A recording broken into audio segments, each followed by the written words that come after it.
Obviously, it was difficult if you can't score the last 3 minutes in both halves. That causes a lot of problems to finish each half well. It was a 1-point game, and then they scored 10 straight points. Finished the half, didn't take care of the ball, let them have wide open threes. They hit 7 threes in the first half. Obviously, that hurt us. Then we had opportunities and had good looks and shots, and we didn't crash the boards very well at all, where they did a better job having some putbacks. So they hit shots when they needed to, hit some big shots, and we didn't tonight. KK, you had it to a point there with 4 to go in the first half, and they went on that 10-0 run. What happened in that stretch, and then how deflating was that to go into the half of the game you thought you were in a pretty good place with, and suddenly you down double digits? Our transition defense was just awful. We weren't playing the personnel like we were supposed to. And I mean, it's always deflating when a team goes on a 10-0 run with 2 minutes to go in a half, but I think we responded well coming out of the first 4 minutes of the second half. Dre, I think it was 5 times in the second half you got within 1 possession. I guess what prevented you guys from getting over that hump?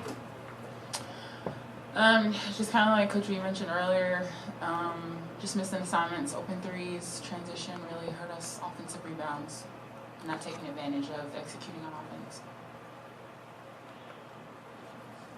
Just kind of assess the post defense, I guess, help side tonight when they put the ball on the floor and got in the lane. Did you feel like you made any strides in that area tonight?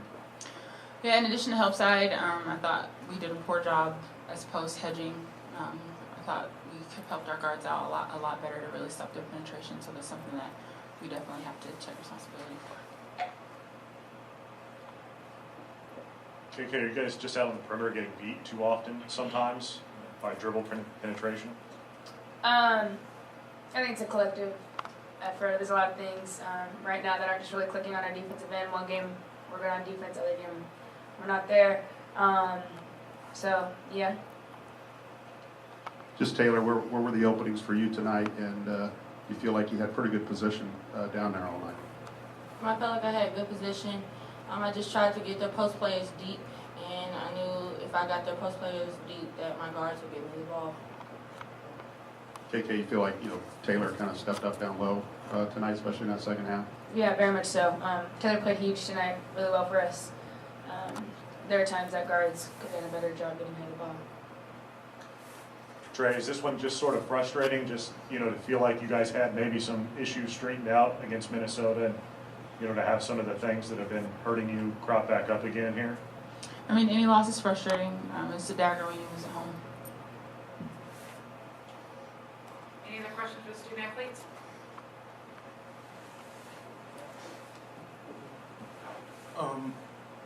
It can be for anybody, but you guys had 12 turnovers in the first half. What do you think went wrong there, and how do you prevent that from happening in the future? Whenever we have a high turnover game, we're never really successful. When we keep our turnovers low, we're a very successful team. It's just forcing the ball, over penetrating, forcing things inside instead of working the ball and executing the game plan. Any other questions for the student athletes? All right, ladies, you may be excused.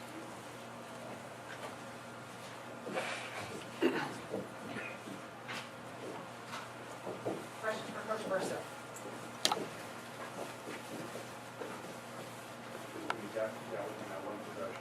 I think 5 times. And just come down to getting a defensive stop and not letting them get on their kind of mini runs they got on.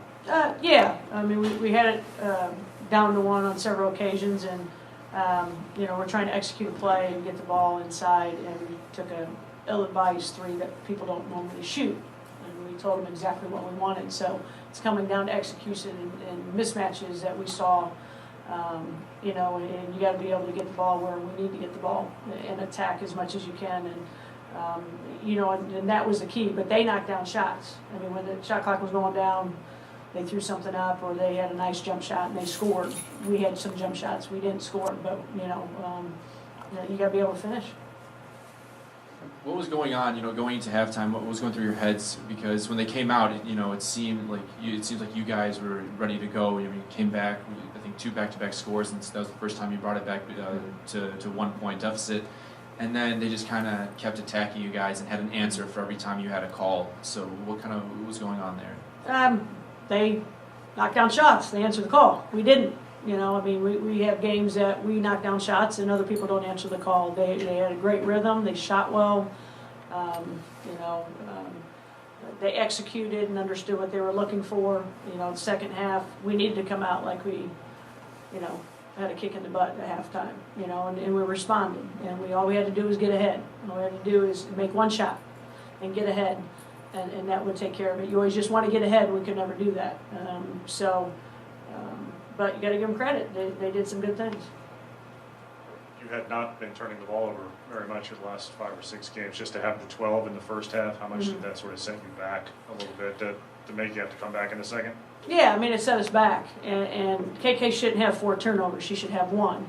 Post player that didn't go to the ball should have the others. And she's always the one that gets the turnovers. You know, you got to be able to post up and grab the ball if we're doing any type of post entry and be more physical. And those turnovers hurt us because then they were able to get in transition. So in my eyes, KK had 1, and some of the post players had a lot more. That will shoot you in the foot because it's at the free throw line. You know, you got to be stronger and you got to play hard. I guess depending on what happens the rest of the night in the Big Ten, you probably feel like you lost a little bit of control of your destiny with trying to get a top 4 spot in the Big Ten tournament. Well, there's 3 teams that are 8-6. Illinois is 8-5. Still games to play. You know, and I just told the kids that if we can win on against Illinois, then a bunch of teams are tied. Michigan's head-to-head against us, so they would go before us. We beat Michigan State. We beat Illinois, but we beat Nebraska, and they didn't beat Nebraska, so we'd be higher than them. So we're still okay if we can take care of business. So we still have opportunities. Thomas and Pickerel kind of stepped up for them, and you feel like you just left Pickerel open too many times?